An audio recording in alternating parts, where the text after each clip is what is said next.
നമസ്കാരം. നമ്മൾ യോഗയെക്കുറിച്ച് കേൾക്കുമ്പോൾ മിക്കപ്പോഴും അതൊരു വ്യായാമം അത്രയുള്ളൂ എന്ന് കരുതും, അല്ലേ? ശരിയാണ്.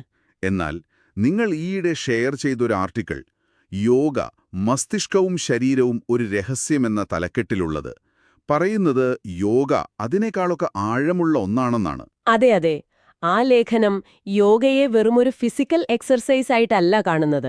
നമ്മുടെ തലച്ചോറിനെയും ശരീരത്തെയും ഇതെങ്ങനെ സ്വാധീനിക്കുന്നു എന്നതിന്റെ ഒരു രഹസ്യത്തിലേക്ക് അത് വിരൽ ചൂണ്ടുന്നുണ്ട്. ഓഹോ. അപ്പോ അതിലെ പ്രധാന കാര്യങ്ങൾ എന്തൊക്കെയാണെന്ന് നമുക്കൊന്ന് വിശദമായി നോക്കിയാലോ? അത് നന്നായിരിക്കും. എനിക്ക് ഏറ്റവും കൗതുകം തോന്നിയത് ആ തുടക്കത്തിലെ വാചകം തന്നെയാണ്. ഇതൊരു സ്ട്രെച്ചിങ് മാത്രമല്ല, യോഗ നിങ്ങളുടെ നാഡീവ്യവസ്ഥയെ പുനഃക്രമീകരിക്കുന്നു എന്ന്. ഈ പുനഃക്രമീകരിക്കുന്നു, അതായത് റീവയേഴ്സ് എന്നൊക്കെ പറയുമ്പോൾ അതൊരു വലിയ കാര്യം തന്നെയല്ലേ? ആണ്, ശരിക്കും. ഇവിടെ പുനഃക്രമീകരിക്കുന്നു എന്ന് ലേഖനം പറയുമ്പോൾ ഉദ്ദേശിക്കുന്നത് എന്താന്ന് വെച്ചാൽ, യോഗ സ്ഥിരമായി ചെയ്യുമ്പോൾ നമ്മുടെ തലച്ചോറിന്റെ ഘടനയിലും അതിന്റെ പ്രവർത്തനത്തിലുമൊക്കെ ചെറിയ മാറ്റങ്ങൾ വരും എന്നാണ്. ഉദാഹരണത്തിന് ലേഖനത്തിൽ പറയുന്നത്, നമ്മൾ സ്ട്രെസ്സൊക്കെ അടിക്കുമ്പോൾ പ്രതികരിക്കുന്ന തലച്ചോറിലെ ഒരു ഭാഗമുണ്ട്, അമിഗ്ഡാല എന്ന് പറയും. കേട്ടിട്ടുണ്ട്. സ്ഥിരമായി യോഗ ചെയ്യുന്നവരിൽ അതിന്റെ പ്രവർത്തനം കുറയുന്നതായിട്ട് ചില പഠനങ്ങൾ കാണിക്കുന്നുണ്ട്.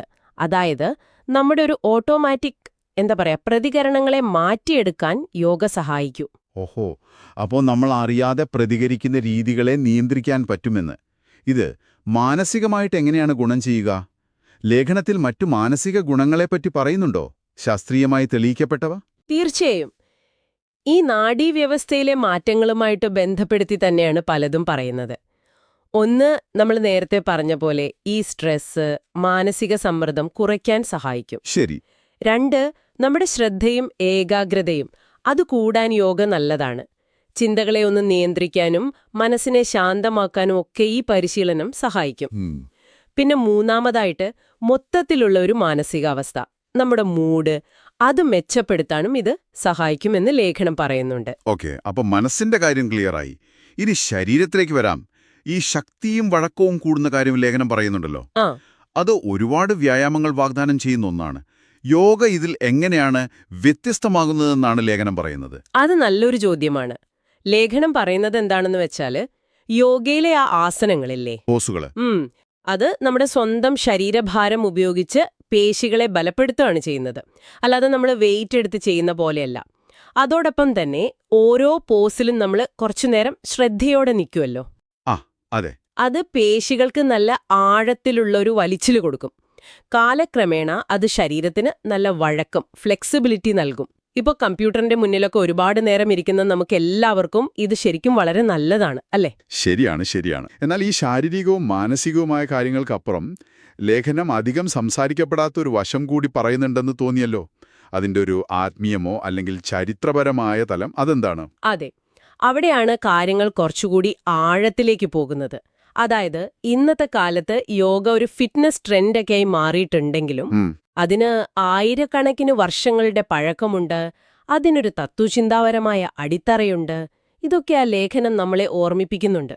ഇത് വെറുമൊരു എക്സസൈസ് അല്ല, മനസ്സിനെയും ശരീരത്തെയും ഒന്നായി കാണുന്ന, ധ്യാനവുമായി ബന്ധമുള്ള ഒരു പുരാതന സമ്പ്രദായം. ആ ഒരു ചരിത്രപരമായ കാഴ്ചപ്പാട് അത് യോഗയെക്കുറിച്ചുള്ള നമ്മുടെ ധാരണയെ കുറച്ചുകൂടി വലുതാക്കും. ശരിയാണ്. അപ്പോൾ ഈ ലേഖനത്തിൽ നിന്ന് നമ്മൾ പ്രധാനമായിട്ട് മനസ്സിലാക്കേണ്ടത്, യോഗ എന്നത് മനസ്സിനും ശരീരത്തിനും ഒരുപോലെ നല്ലതാണെന്നും നമ്മുടെ നാഡീവ്യവസ്ഥയെ വരെ സ്വാധീനിക്കാൻ അതിന് കഴിവുണ്ടെന്നും അതിന് നല്ല ആഴത്തിലുള്ള ചരിത്രപരമായ വേരുകളുണ്ടെന്നുമാണ്. അതെ, കൃത്യമായി പറഞ്ഞു. ആ ഒരു ഹോളിസ്റ്റിക് അപ്രോച്ച് അതാണ് പ്രധാനം. ശാരീരിക ഗുണങ്ങൾ, മാനസികമായ ശാന്തത, പിന്നെ അതിന്റെ പിന്നിലുള്ള ആ ഒരു തത്വചിന്ത, ഇതെല്ലാം ചേരുമ്പോഴാണ് യോഗ ശരിക്കും സവിശേഷമാകുന്നത് എന്ന് ലേഖനം പറയുന്നു. ഇത് കേൾക്കുന്ന നിങ്ങൾ ചിലപ്പോൾ ചിന്തിക്കുന്നുണ്ടാവും, എന്റെ ഈ തിരക്കിട്ട ജീവിതത്തിൽ ഇതിനൊക്കെ എവിടെയാ സമയം എന്നൊക്കെ. സ്വാഭാവികമാണ്. പക്ഷേ തുടങ്ങാൻ വലിയ കാര്യങ്ങളൊന്നും വേണ്ടെന്നാണ് ലേഖനം പറയുന്നതെന്ന് തോന്നുന്നല്ലേ? അതെ. ലേഖനത്തിലെ ആ നിർദ്ദേശം വളരെ ലളിതമാണ്, വളരെ പ്രാക്ടിക്കലുമാണ്. ദിവസവും വെറും 5 മിനിറ്റ് കൊണ്ട് തുടങ്ങുക. നിങ്ങളുടെ ശരീരം നിങ്ങളോട് നന്ദി പറയും, അത്രയുള്ളൂ. വെറും 5 മിനിറ്റ്? വലിയ മാറ്റങ്ങൾക്കു വേണ്ടി കാത്തിരിക്കേണ്ട കാര്യമില്ല. ചെറിയൊരു തുടക്കം മതി. അപ്പോ ഇത് കേൾക്കുന്ന നിങ്ങൾക്കായി ഒരു ചിന്ത പങ്കുവെച്ചുകൊണ്ട് നമുക്ക് നിർത്താം.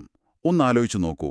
ദിവസവും വെറും 5 മിനിറ്റ് യോഗ ചെയ്യുന്നത് നിങ്ങളുടെ നാഡീവ്യവസ്ഥയിൽ ചെറിയ മാറ്റങ്ങൾ വരുത്തി തുടങ്ങുമെങ്കിൽ, സ്ഥിരമായ പരിശീലനം കാലക്രമേണ നിങ്ങളുടെ ശരീരവും മനസ്സും തമ്മിലുള്ള ബന്ധത്തെക്കുറിച്ച് കൂടുതൽ ആഴത്തിലുള്ള എന്ത് തിരിച്ചറിവുകളിലേക്കായിരിക്കും നിങ്ങളെ കൊണ്ടുപോകുക?